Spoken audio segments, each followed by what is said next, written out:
អូខេសួស្តីអ្នកទាំងអស់គ្នាថ្ងៃនេះខ្ញុំនឹងប្រាប់របៀបដំឡើង Android Studio នៅលើ Mac OS ដែលអ្នកមានបំណងចង់សរសេរ software សម្រាប់ support ជាមួយនឹង Android OS អញ្ចឹង Android Studio គឺវាបង្កើតឡើងដោយ Google company របស់ Google ក្រុមហ៊ុនរបស់ Google ដើម្បីឲ្យរាល់អ្នកសរសេរកូដសរសេរ program ទាំងអស់ហ្នឹងអាចសរសេរ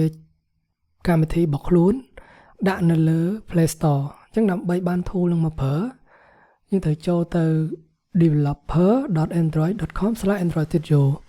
អញ្ចឹងនៅពេលដែលយើង open វានៅក្នុង Mac automatic វានឹង redirect button នេះ download ហ្នឹងទៅកាន់ Mac automatic តែម្ដងញ៉េអញ្ចឹងលេខទៅចុងក្រោយវា 3.5.3 Android Studio លេខទៅចុងក្រោយវាល្អប្រើទី1វា performance វាលឿនវាគ្រាន់បើហើយវាមានការ analyze CPU RAM network អីចឹងហើយនឹង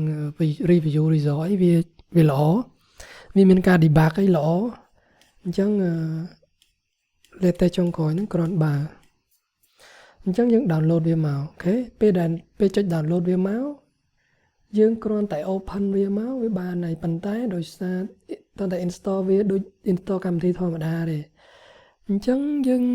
ដោយសារខ្ញុំ install ហើយខ្ញុំអត់ចង់ install ទៀតទេវាធំដែរវាយូរដែរអញ្ចឹងខ្ញុំចុចនៅលើខ្ញុំពេលយើង install ហើយយើងមាន icon Android Studio យើង open វាអូខេ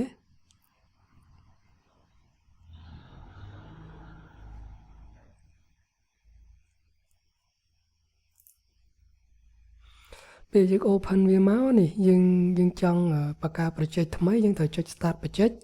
ហើយយើងឬក៏យើងមាន project ចាស់ដូចមាន project ចាស់អញ្ចឹងយើង open វាមកយើងបើកទៅវានឹង browse ហើយយើង browse ទៅ project ហ្នឹងហើយយើង open វាមកវាចាប់ផ្ដើម analyze បន្តទៅឬក៏យើងមាន repository មាន git មានអីយើងគ្រាន់ import git នឹងចូលមកយើងចាប់យើង add git repository របស់យើងឲ្យបានត្រឹមត្រូវទៅវានឹងចាប់ផ្ដើមទាញមកដើម្បីឲ្យ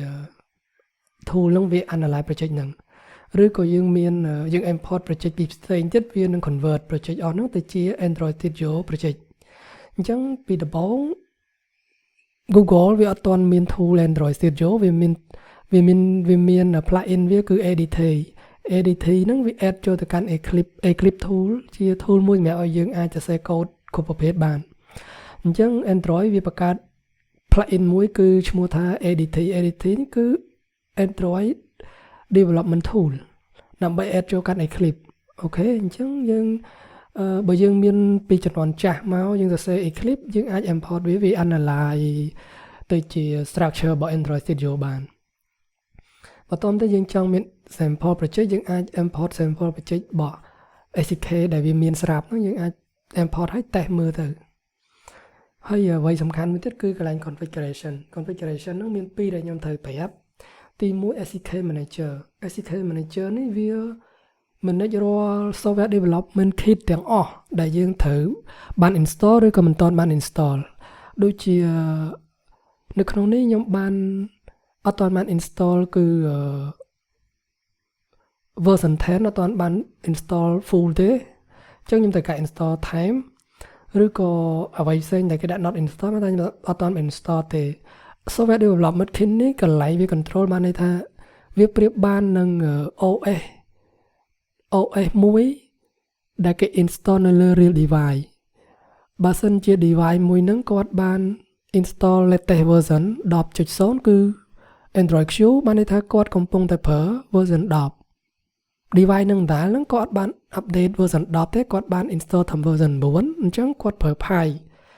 វាជា OS version របស់ Android ដែល smartphone ហ្នឹងវាកំពុងតែប្រើអញ្ចឹងបើយើង build OS បើយើង support version ណាដាច់ខាតយើងត្រូវតែ download SDK ហ្នឹងដែលដូច real device ពិតប្រាកដហ្នឹងយកមក OS ពិតប្រាកដហ្នឹងយកមកដាក់នៅជាមួយនឹង emulator ខ្ញុំនឹងប្រាប់ emulator ហ្នឹងស្អីគេអញ្ចឹងAndroid 10.0 Android 9.0 នេះហ្នឹងគឺជាឈ្មោះ OS របស់ Android version ពីចំនួន1ទៅចំនួន1 ដែលអ្នកកំពុងបានប្រើប្រាស់ហ្នឹងអញ្ចឹងយើងអត់មានលុយទិញ device គ្រប់យកមកសម្រាប់តែអញ្ចឹងយើងគ្រាន់តែ install software វាបន្ទាប់មកទៀតយើងមាន hardware យើងត្រូវការ hardware ប៉ុន្តែ hardware យើងអត់ត្រូវទៅទិញយើងត្រូវការទិញច្រើនទេយើងត្រូវបង្កើត hardware សិប្បនិម្មិតគេហៅ emulator អូខេ emulator ដើម្បី run OS អស់ហ្នឹងឲ្យយើងអញ្ចឹងនៅពេលដែលយើង deploy ទៅកាន់ Play Store ដាច់ខាតយើងត្រូវមាន real device សម្រាប់ test មែនតើដើម្បីដឹងថាវាមានបញ្ហា bug អីវា crash អីអូខេអញ្ចឹងយើង install បានយើង select លើវាយើងចុច OK ទៅ install បានហើយអាហ្នឹងចឹងយើងលំអិតក្រោយមួយទៀតគឺនេះ AVD Manager Emulator Visual អញ្ចឹងនៅក្នុងនេះគឺខ្ញុំបង្កើតពីរនេះខ្ញុំបង្កើត Pixel Mac Pixel បន្តមកទៀត version របស់ពងប្រើ Pixel គឺ 9.0 អូខេអញ្ចឹងដើម្បីបង្កើតថ្មីយើងចុច create visual device នេះហើយយើងជ្រើសរើសមកថាយើង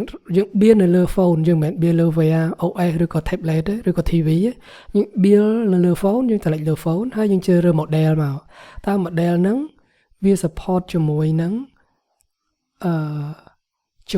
OS បានតែយើងជាអ្នកដាក់ឲ្យវាអូខេយើងអាច download ហើយវានឹងចាប់ផ្ដើមឲ្យ emulator ហ្នឹងប្រើ OS ហ្នឹងប្រៀបបានយើងទិញ Samsung យើងប្រើ OS 9យើងទិញ Sony Ericsson ប្រើ OS ហ្នឹងចឹង